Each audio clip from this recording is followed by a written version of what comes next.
وہ انہیں وہیں چھوڑ کر اندر چلا گیا اور چند لمحوں بعد اس کی واپسی ایک نوجوان کے ہمراہ ہوئی۔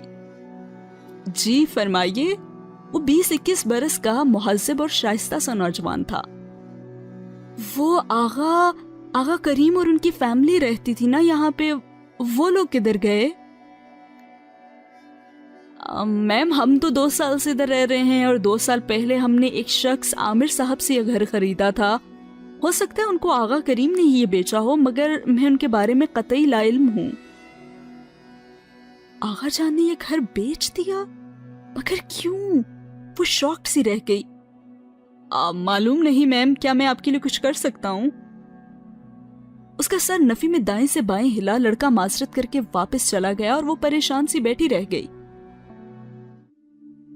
بی تسی حوصلہ کرو، انچ کر دیا نا ہمسایاں کو پوچھتے ہیں کہ پتا انہوں پتا ہوئے۔ اور اس کے منع کرنے سے قبل ہی بلقیس ساتھ والے گھر کی گھنٹی بجا چکی تھی۔ اس گھر میں کون رہتا تھا؟ خاصا جانا پہچانا سا گھر تھا، مگر اسے یاد نہیں آ رہا تھا۔ بمشکل 1 ہی منٹ بعد گیٹ کھل گیا اور محمل نے گردن اٹھا کر دیکھا۔ ادھر کھلے گیٹ کے اس پار بریگیڈیئر فرقان کھڑے تھے، شلوار قمیض میں ملبوس، چہرے پہ نفاست سے تراشیدہ داڑھی اور بھرپور مسکراہٹ لیے وہ اسے دیکھ رہے تھے۔ انہیں دیکھ کر اسے بہت کچھ یاد آنے لگا۔ السلام علیکم لٹل گرل، میں کافی دیر سے آپ کو ٹیرس سے دیکھ رہا تھا، آئیے نا آپ اندر آ جائیں۔ انہوں نے گیٹ پورا کھول دیا اور ایک طرف کو ہٹ گئے۔ بلقیس اس کی ویل چیئر دھکیلتی اندر روش پہ لے آئی۔ ادھر آ جائیے۔ وہ لان میں گھاس پہ رکھی لان چیئرز کو جوڑنے لگے، یوں کہ ویل چیئر کی جگہ بن جائے۔ کیسی ہیں آپ؟ وہ اس کے سامنے والی کرسی پہ بیٹھے اور بہت شائستگی سے پوچھنے لگے۔ ان کا مخصوص لب و لہجہ اسی طرح بھاری تھا، البتہ سختی کی جگہ نرمی نے لے لی تھی۔ ٹھیک ہوں میں، الحمدللہ۔ وہ ذرا سا مسکرائی اور سر جھکا لیا، اور پھر کچھ سوچ سمجھ کر اسی جھکے سر کے ساتھ کہنے لگی، میرا کچھ سال پہلے ایکسیڈنٹ ہو گیا تھا تو میں جانتا ہوں، میں آپ کو دیکھنے ہسپتال آتا تھا۔ اس نے ہولے سے سر اٹھایا، سنہری آنکھوں میں حیرت اتر آئی تھی۔ اچھا، اور پھر اسے یاد آ گیا، ہاں مجھے نرس نے بتایا تو تھا، لیکن کیا وہ آپ تھے؟ جی ہاں، وہ دھیمے سے مسکرائے۔ آپ کی امانت نے میری زندگی بدل دی بیٹا۔ وہ بنا پلک جھپکے انہیں دیکھ رہی تھی۔ آپ کے دیے ہوئے پیمفلٹ میں نے 2 سال تک نہیں کھولے، اور پھر زندگی میں ایک موڑ ایسا آیا کہ ہر جگہ اندھیرا دکھنے لگا، تو نہ چاہتے ہوئے بھی میں نے ان کو کھول لیا۔ میرا خیال تھا اس میں کسی تنظیم کا لٹریچر ہوگا یا کسی سیاسی پارٹی کا منشور، مگر ان میں تو صرف قرآن کی آیات تھیں اور ان کا سادہ ترجمہ۔ میں پڑھتا گیا اور پھر سب بدل گیا اور سب ٹھیک ہو گیا۔ مختصر الفاظ میں انہوں نے ساری بات سمیٹ دی اور وہ چپ چاپ انہیں سنتی گئی۔ آپ کچھ عرصہ پہلے گھر شفٹ ہو گئی تھی، مجھے پتا چلا تھا۔ اب طبیعت کیسی ہے آپ کی؟ I'm fine۔ پھر لمحے بھر کے توقف کے بعد وہ بولی، آپ کو پتا ہے کہ آغا جان وغیرہ کدھر ہیں؟ انہوں نے گھر کیوں بیچ دیا؟ بیٹا جن دنوں وہ گئے تھے میں ملک سے باہر تھا، بس ملازم سے ہی تھوڑا بہت سنا کہ شاید تینوں بھائیوں نے جائیداد کا بٹوارا کیا ہے اور گھر بیچ کر رقم تقسیم کر کے الگ الگ جگہوں پہ شفٹ ہو گئے ہیں۔ آپ کے ایکسیڈنٹ کا بھی میرے ملازم نے ہی بتایا تھا۔ کب کی بات ہے یہ؟ کب بیچا انہوں نے گھر؟ تقریباً آپ کے ایکسیڈنٹ کے 1.5 سال بعد ہی۔ اس کے لب سکڑے اور پھر اس نے گہری سانس لی۔ آپ کو کوئی اندازہ ہے کہ وہ کہاں گئے ہیں؟ اب میں ان سے کدھر ملوں؟ نہیں بیٹا، اس بات کا تو مجھے بالکل بھی نہیں پتا۔ انہوں نے معذرت خواہانہ انداز میں سر نفی میں ہلایا۔ آپ کو تو پتا ہے کہ ہمارے کبھی اتنے اچھے تعلقات ہی نہیں تھے، لیکن ہاں آغا اسد کے بارے میں نے ایک دوست سے سنا تھا، وہ کلب میں آغا اسد کے ساتھ ہوتا تھا۔ ان کے الفاظ پہ وہ چونکی اور اس کا دل زور سے دھڑکا۔ کیا سنا تھا آپ نے؟ یہی کہ ان کو کینسر ہو گیا تھا اور پھر ان کی ڈیتھ ہو گئی تھی۔ کیا آپ کو نہیں پتا چلا؟ وہ سانس روکے ہکا بکا سی بیٹھی رہ گئی۔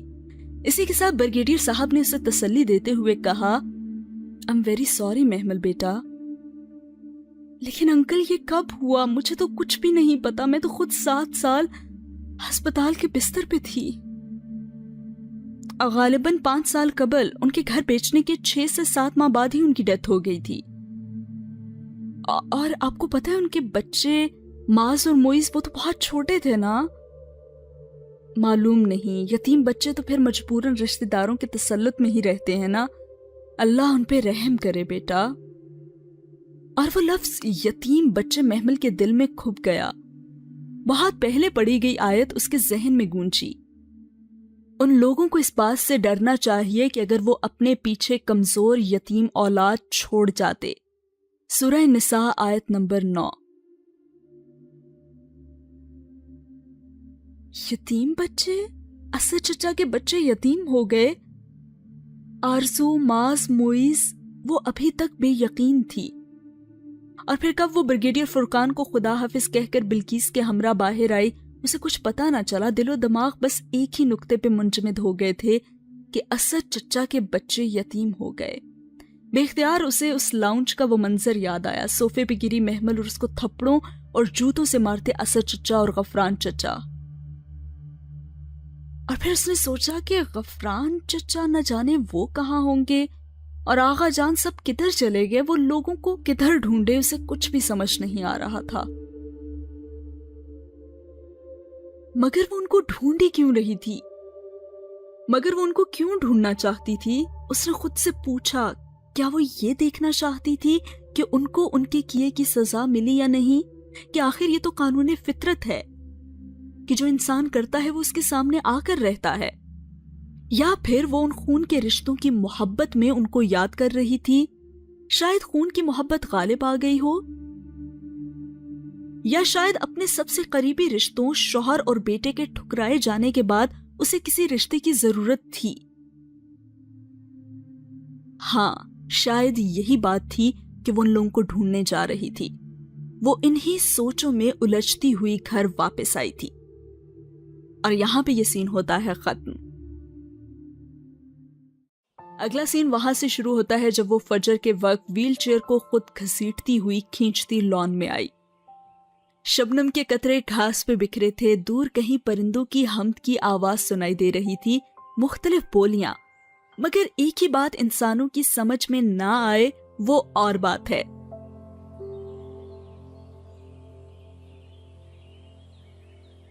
تبھی وہ آہستہ آہستہ ویل چیئر چلاتی دیوار کے ساتھ آگے بڑھنے لگی. دیوار کے اس پار مسجد کی عمارت تھی اور صبح کے وقت مسجد کے صحن میں بچوں کی ناظرہ کلاس ہوتی تھی. وہاں بچے بلند آواز میں قرآن پڑھا کرتے تھے. ان کی تجوید کی ہلکی آواز ان کے لان میں بھی سنائی دیتی تھی. وہ آواز آج بھی آ رہی تھی. وہ وہیں دیوار کے ساتھ ویل چیئر روکے کان لگا کر سننے لگی. وہ سب مل کر بلند آواز سے پڑھ رہے تھے. ترجمہ کچھ یوں تھا, اور داخل ہو جاؤ دروازے سے سجدہ کرتے ہوئے اور کہو حطاتن, ہم تمہارے گناہ بخش دیں گے اور ان قریب ہم احسان کرنے والوں کو زیادہ دیں گے. آج اس نے بہت عرصے بعد وہ آیت سنی تھی. بے اختیار وہ گود میں رکھے قرآن کے صفحے پلٹنے لگی. وہ بنی اسرائیل کے ہیکل میں داخل ہونے کا قصہ تھا. سورہ بقرہ کی 58 آیت. محمل کو کبھی یہ قصہ سمجھ میں نہیں آیا تھا. اب بھی وہ الجھ سی گئی اور وہ صفحہ نکالا. اس میں اس نے کوئی خاص نوٹس نہیں لکھے تھے. شاید پرانے رجسٹر میں ہوں جو الگ سے تھے. یہی سوچ کر اس نے اپنی ویل چیئر کا رخ موڑا اور وہ اندر چلی گئی. اسٹڈی میں ایک جگہ اس نے اپنے پرانے نوٹس رکھے ہوئے تھے. وہ انہی کو ڈھونڈنے اسٹڈی میں آئی. دروازہ اد کھلا تھا اور وہ اندر آ گئی. ہمایوں اس کی طرف پشت کیے ریک میں سے کوئی کتاب نکال رہا تھا. اس کی آہٹ پہ پلٹا, ایک نظر اسے دیکھا اور پھر واپس کام میں لگ گیا. اجنبیت, سرد مہری, بے حسی, مگر زیادہ دل جلائے بغیر وہ کمرے کے مطلوبہ حصے کی طرف بڑھ گئی. اس کے نوٹس وہیں رکھے تھے.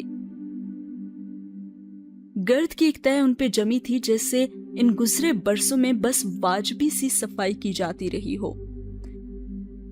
ظاہر ہے اب فرشتے کیا کیا دیکھے. اس نے خود ہی سوچا کہ اسے کسی دن اسٹڈی کی صفائی کروانی چاہیے. وہ سوچتی ہوئی مطلوبہ رجسٹر ڈھونڈنے لگی. بغیر کسی دقت کے اسے وہ رجسٹر سامنے مل ہی گیا. اس پہ ہلکی سی گرد کی تہ جمی تھی.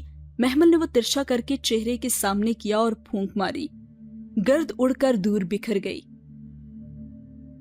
اتنے میں ایک آواز اسے سنائی دی اور وہ یقیناً آواز ہمایوں کی تھی اور وہ کہہ رہا تھا میں تمہیں چھوڑنا چاہتا ہوں.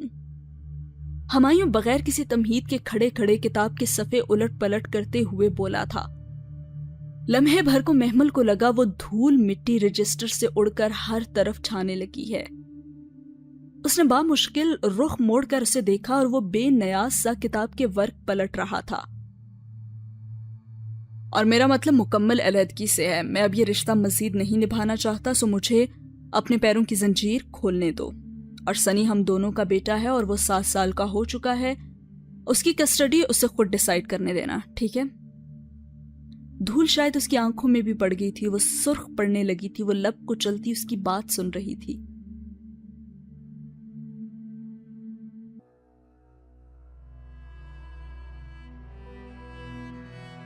اگر سنی تمہارے ساتھ رہنا چاہے تو میں اسے کبھی مجبور نہیں کروں گا کہ وہ میرے ساتھ ہی رہے، ٹھیک ہے؟ اور اگر وہ میرے ساتھ رہنا چاہے تو تم اسے مجبور مت کرنا. جو بھی فیصلہ کرو مجھے بتا دینا. لیکن میں فیصلہ کر چکا ہوں، ٹھیک ہے؟ اس نے کتاب ریک میں رکھی اور بنا اس کو دیکھے لمبے لمبے ڈگ بھرتا باہر نکل گیا. وہ شدید صدمے کے زیر اثر پتھر بنی وہیں پہ بیٹھی رہ گئی.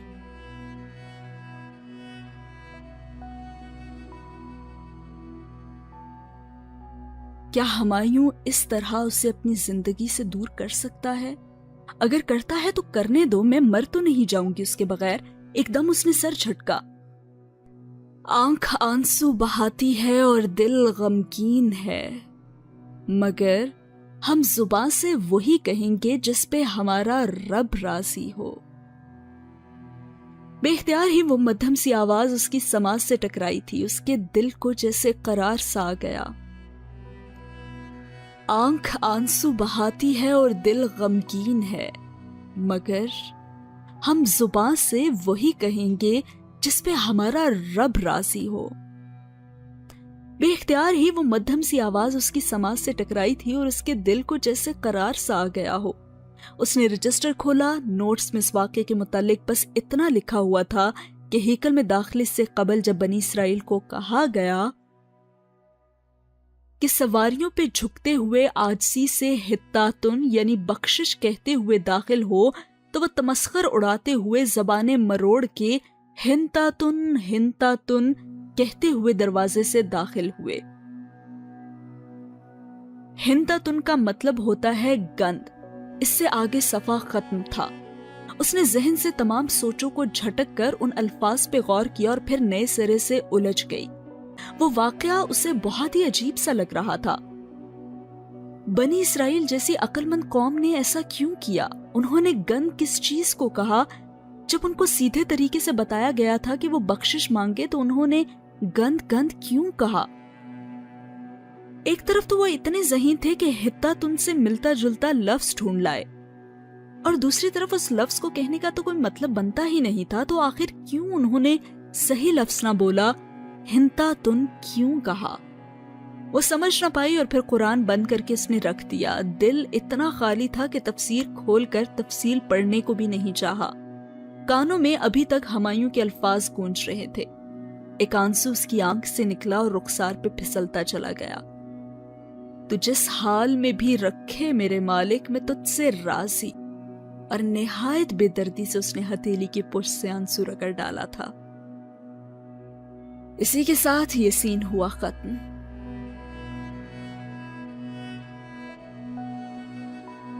وہ واقعی میں اب اللہ کی رضا کے ساتھ راضی ہو گئی تھی.